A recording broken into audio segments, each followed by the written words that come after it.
Presque un an, nous fêtions dans cette même salle les 20 ans de littérature d'Amélie. En acceptant à nouveau notre invitation, Amélie nous a initiés par là même au Natsukashi, la nostalgie heureuse des Japonais qui est le sel et l'esprit de son dernier livre. Lors d'une interview, j'explique à l'Assemblée que je suis une grande nostalgique et que ça fait de moi une japonaise. J'écoute l'interprète et j'entends l'interprète qui dit Amélie Nothomb, blablabla, nostalgique, blablabla, nostalgique. Je dis, oulala, cet interprète se fiche de moi. Et il s'imagine que je ne comprends pas du tout le japonais. Et je le reprends pour lui faire la leçon. Et je dis, attendez, excusez-moi, mais pour qui me prenez-vous quand même? C'est vrai que j'ai beaucoup oublié le japonais, mais pas au point que vous le croyez. Vous dites nostalgique, il ne faut pas dire nostalgique, il faut dire Natsukashi, voyons. Et là, l'interprète me regarde avec un grand sourire en me disant, non, je suis vraiment désolée, mais chaque fois que vous prononcez le mot nostalgique, vous avez un air désespéré. Et ça prouve bien que vous faites allusion à la nostalgie occidentale. Et pas du tout à notre notion qui est la Natsukashi, qui est la nostalgie heureuse. Une grande amie me propose de tourner un documentaire sur mon retour au Japon. Moi, je me dis, est-ce que je vais vraiment froisser cette grande amie en disant non ? Inutile de faire ça. De toute façon, ce documentaire n'existera jamais parce que la pauvre fille ne se rend pas compte qu'elle ne trouvera jamais un financement pour un sujet aussi peu intéressant que le retour d'Amélie Nothomb au Japon. 3 semaines plus tard, le financement est trouvé. Donc ce documentaire va vraiment avoir lieu. Je suis une vraie japonaise, donc je ne peux pas me défiler. Il va vraiment falloir que je renoue avec le pays le plus important de ma vie. Dans un premier temps, il faut évidemment reprendre contact. Moi, j'ai perdu tous mes contacts, sauf la gouvernante, Nishio-san, donc ma mère japonaise, que j'aimais autant que ma maman, et des bras de laquelle j'avais été arrachée à l'âge de 5 ans. Ma mère a toujours su que j'aimais Nishio-san, ma mère japonaise, autant qu'elle, et elle ne s'en est absolument jamais formalisée. Elle a toujours considéré que c'était parfaitement normal. J'ai l'angoisse de ne pas exister. C'est une angoisse absurde. Je me touche, donc ça devrait suffire. Normalement, cette preuve-là suffit pour prouver qu'on existe. Cette preuve ne me convainc pas. Des gens ici présents ont constaté mon existence. Ça devrait franchement suffire. Ça ne me convainc plus. C'est pas ça, je suis très touchée. C'est pas ça le problème. Je suis absolument touchée de votre présence. Tout au long du tournage de ce documentaire, c'est que ces preuves, on les retrouve toutes. Non seulement on retrouve les 2 principaux témoins de mon existence japonaise, la nounou, mais aussi le fiancé qui a refusé d'être filmé, comme il a eu raison. Vous imaginez, s'il avait été accepté d'être filmé, le reportage, ça devenait perdu de vue. Hein. Mais une photo de classe, ça ne s'invente pas. Arriver dans l'école maternelle et retrouver la photo de classe et revoir ma bouille inimitable dessus, là, c'est se dire, j'ai vraiment existé dans ce pays. Tout ce qui a précédé mes 5 ans, mais je m'en souviens à la perfection. Donc je retrouve le village, il n'y a rien de commun. J'arrive à l'endroit de ma maison, il n'y a plus ma maison. Bon, c'est dur. Le tremblement de terre a tout détruit, mais pas les égouts. Or, moi j'étais une petite fille, je jouais dans les égouts. Donc je vois le caniveau, je dis mais je reconnais le caniveau. Alors je montre à la caméra de télévision, mais regardez le caniveau, il n'a pas changé, il faut le filmer absolument. Et puis je vois la perplexité dans le regard des gens de France 5 qui se disent mais est-ce qu'elle s'imagine vraiment qu'on va filmer le caniveau? Pourquoi est-ce qu'on publie un livre? On publie un livre parce qu'on peut partager quelque chose avec quelqu'un, parce que ça vaut la peine, parce que ça va trouver un écho en lui. Et là la question est quand même limite, quoi. Est-ce que mon caniveau va évoquer quelque chose chez autrui? Est-ce que ça vaut vraiment la peine de parler de mon caniveau? Est-ce que ça ne fait pas partie de ce misérable petit tas de secrets dont parlait Sartre? Sartre disait qu'il ne fallait en aucun cas parler de son misérable petit tas de secrets. Mais moi, je ne sais pas si mon caniveau fait partie de mon misérable petit tas de secrets, mais c'est tout ce que j'ai reconnu dans ce lieu de mon enfance japonaise, donc il fallait quand même que j'en parle. Je retrouve un clochard que je voyais tous les jours quand j'allais au travail. Il n'a pas changé du tout. Alors, ça me pose une question. C'était il y a plus de 20 ans. Comment est-ce que ce clochard qui vivait dans le cimetière de Tokyo a pu ne pas changer du tout? Est-ce que être clochard est un garant de jeunesse éternelle, auquel cas on se fait toute clocharde tout de suite. Hein, Ou alors, est-ce que c'est Rinry qui a raison quand il suggère que le clochard est simplement le fils du clochard? Alors ça laisse rêveur, évidemment. Il y a des confréries de clochards de père en fils, je ne sais pas. Pour moi, en tant qu'écrivain, c'est la principale quête. Pourquoi est-ce qu'on écrit des livres et pourquoi est-ce qu'on en écrit tant? J'ai déjà écrit tant de livres, je continue d'en écrire tant. On peut se demander pourquoi je continue. Parce qu'il reste tellement d'indicibles à dire. Dans la vie de tous les jours, je suis comme vous. Je me heurte tout le temps au mur de l'indicible. Et Dieu sait si c'est frustrant. Arrive le moment où une émotion trop grande, trop belle, quelque chose de trop énorme me tombe dessus. Et vous me demandez, mais racontez-moi ça. Et je ne peux pas vous le raconter. Ce n'est pas que je ne le veuille pas, c'est que le langage n'est pas adéquat. Si je vous le disais là avec mes mots, je détruirais cette chose parce que je n'aurais pas des mots assez grands, assez beaux pour la dire. Si on se sert bien des propriétés de l'écriture qui sont très subtiles, on parvient à dire ce que peut-être on ne pourrait pas dire par la parole. Quand j'ai accepté le documentaire, j'étais bien loin de me douter que ça allait m'inspirer un livre. Ce documentaire m'apparaissait comme une gigantesque tuile, quelque chose. Enfin, je m'étais engagée là-dedans, comment j'allais m'en tirer. Ce documentaire ne livrait jamais qu'un aspect de la vérité. Certes, un aspect intéressant, mais pas mon aspect de la vérité. Ce n'était pas moi qui tenais la caméra. À supposer même que j'ai tenu la caméra, je n'aurais pas pu prendre ce genre d'image-là, puisque moi, mes images, elles sont verbales. Il y a une sublime phrase de Virginia Woolf, c'est « Il ne s'est rien passé aussi longtemps qu'on ne l'a pas écrit ». Pour moi, ce documentaire ne s'était pas passé puisque je ne l'avais pas écrit. Et c'était terrible parce que je sentais combien ce voyage avait été démesurément important pour moi. Et combien le reportage, même si je soupçonnais qu'il serait très bon, ne me suffirait pas. Donc je n'avais pas encore vu le reportage au moment où j'ai écrit le livre. Je l'ai écrit extrêmement vite et juste un mois après être revenue du Japon.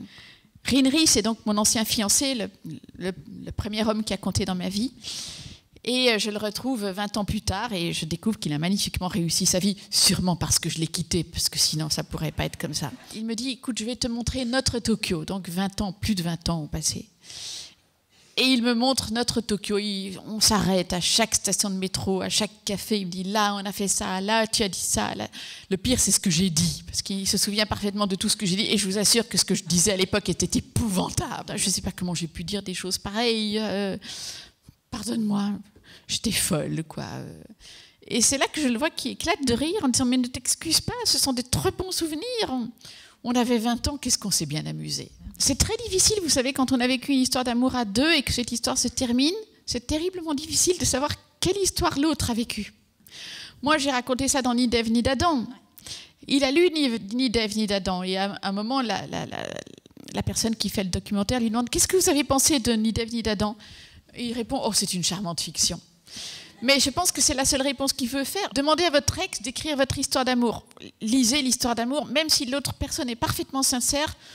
Vous vous direz, mais qu'est-ce que c'est que cette histoire? Mais qu'est-ce qu'il raconte? On n'a vraiment pas vécu la même histoire. Comment aimer quoi que ce soit, sans construire autour de cette chose, de cette personne, tout un univers?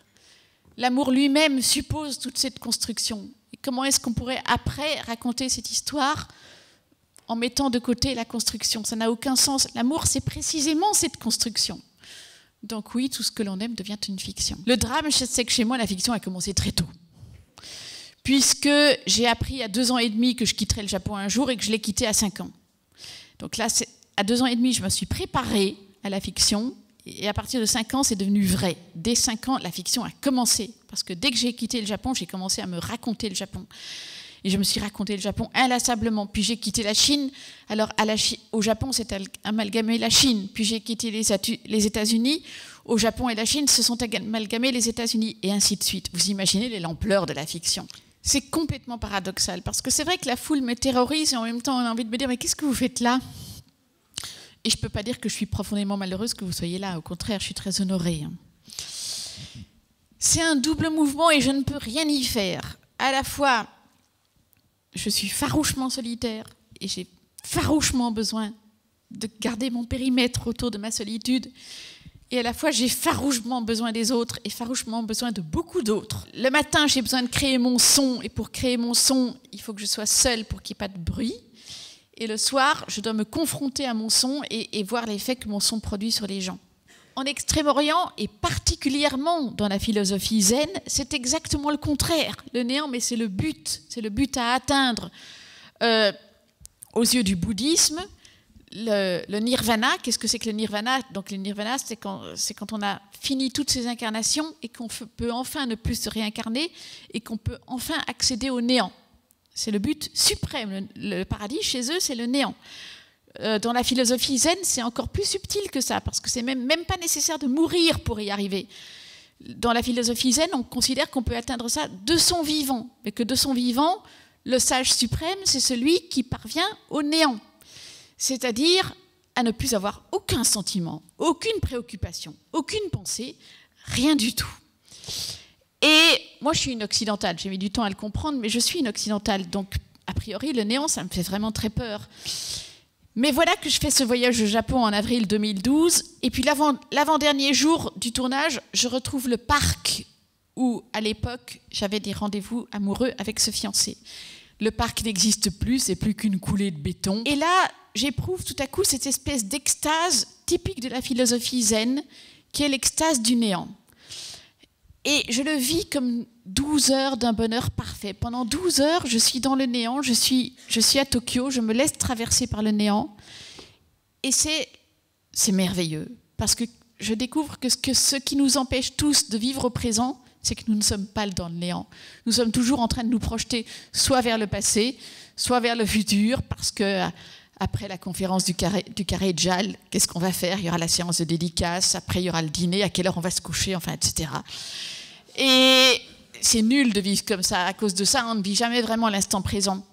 Mais là, pendant ces 12 heures à Tokyo, il m'est enfin donné de vivre totalement chaque seconde de façon brute. Il n'y a rien.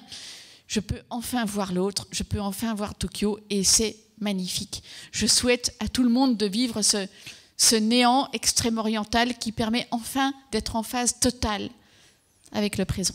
Est-ce qu'il y a des questions? Pourquoi avoir attendu 20 ans pour retourner voir le Japon? Mais vous savez que sans cette équipe de télévision, j'aurais probablement attendu bien plus que 20 ans, et peut-être même que je n'y serais jamais retournée. Je pense que j'avais tellement besoin de retourner au Japon que j'y allais pas. Seule, je n'aurais jamais eu ce courage. Il a fallu cette espèce de traquenard avec ce documentaire pour que je me retrouve piégée et que finalement j'y aille. Alors finalement, c'était ce dont je rêvais le plus au monde, mais sans ce piège de l'équipe de télévision, je crois que franchement, je crois que ça ne se serait tout simplement jamais produit. Est-ce que le fait que l'initiale de votre prénom soit un A, comme Arthur, influe sur la couleur de vos chapeaux? J'aime beaucoup cette question. Écoutez, tant que vous y êtes, on pourrait même aller jusqu'à dire que j'ai les mêmes initiales que Anaïs Nin. Alors, est-ce que vous croyez que ça a une influence sur ma vie sexuelle? Donc, j'ai lu le dictionnaire quand j'étais petite. Et je confirme, la meilleure lettre du dictionnaire, c'est la lettre A. C'est la plus intéressante, c'est là qu'il y a les plus beaux mots. Donc je suis sûre qu'avoir un prénom qui commence par la lettre A, ça a beaucoup compté pour moi. C'est mieux que les prénoms qui commencent par E. La couleur blanche, mon Dieu, je vois à quoi vous faites allusion. 2 de mes livres étaient anti-dédicacés à un certain E. J'avais déjà observé qu'en littérature, la dédicace existait. Et qu'en même temps, il y avait des anti-romans. Et je me suis dit, il y a des dédicaces, il y a des anti-romans, pourquoi il n'y a pas des anti-dédicaces? Créons l'anti-dédicace. Donc j'ai anti-dédicacé 2 de mes romans à E. Voilà. E a survécu. C'est un souvenir du 4 janvier. Ah non, c'est pas ce que vous... Oh, je vois ce que vous croyez, c'est très rigolo. La vraie date, Claude, c'est le 5 janvier. Et voilà. L'histoire, c'est que la Sainte Amélie, jusqu'en 1994, c'était le 5 janvier. Et puis voilà qu'à partir de 1994, le 5 janvier est devenu la Saint-Édouard, ce qui m'a rendu malade. Et depuis, l'unique représailles que j'ai pu trouver vis-à-vis de ce phénomène, c'est d'appeler Amélie tous les Édouards que je rencontrais. Et ça donne des résultats extrêmement intéressants. Amélie Balladur, etc. Ce que je voulais savoir, c'est qu'on a l'impression que le fait que vous écriviez très régulièrement, au moins tous les ans, est-ce que c'est une forme de thérapie pour exorciser vos démons? J'écris beaucoup plus qu'une fois par an. J'écris tous les jours de ma vie, sans exception, 4 heures par jour. À la fois, oui, c'est un cas de résilience, puisque somme toute, je suis là. Mais à la fois, ça ne fonctionne pas parce qu'il faut recommencer tous les jours. Je ne le fais pas dans un but thérapeutique, mais je constate qu'il y a un effet thérapeutique. Merci infiniment. Merci Véronique. Je vous invite à retrouver Amélie pour une séance de dédicace. C'est la nostalgie heureuse de l'an passé. J'étais venue le 18 octobre 2012. J'avais tellement aimé la rencontre de Saint-Médard que j'ai même pas voulu qu'une année se passe entre les deux. Et voici que le 2 octobre 2013, me voici de retour à Saint-Médard et c'est aussi génial que la première fois. Donc vous reviendrez l'année prochaine? Si Saint-Médard veut toujours de moi. Et si vous avez écrit un livre? À mon avis, on peut le supposer. Vous n'avez pas une tête à vous appeler Edouard. Non. Un vrai plaisir. Proche du public, il n'y a rien à dire, c'est Amélie. C'était magique, magique, un bon moment. Très contente de revoir Amélie. Oui, on l'a vue l'année dernière. C'était la première fois que je la vois. Moi, je la connaissais pas et je vais lire ses livres. Je me suis retrouvée dans beaucoup de choses qu'elle a vécues. Je la découvre et j'adore. C'est un personnage haut en couleur et c'était un véritable bonheur de l'entendre s'exprimer. Que je viens saluer la plus japonaise de nos auteurs francophones. Merci Amélie. Merci Amélie et revenez encore l'an prochain.